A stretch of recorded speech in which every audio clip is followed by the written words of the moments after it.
Are you ready to find the perfect salmon meal that is just right for you and your family? Then follow our step-by-step guide to prepare the salmon and asparagus in Hollandaise sauce.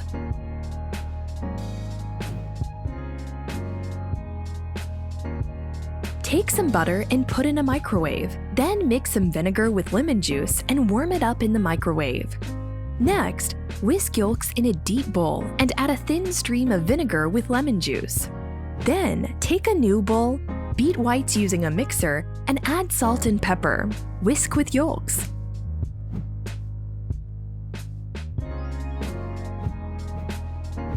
Use a pastry brush to spread olive oil on asparagus. Sprinkle some salt and pepper.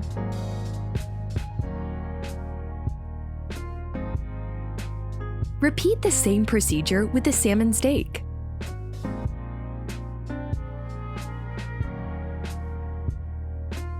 Now, heat up the grill pan and place asparagus and fish separately from each other over high heat. Flip the fish on the other side halfway through. Serve the dish with asparagus and the sauce. Bon appetit! For more recipes, subscribe to our channel and cook delicious meals together with us.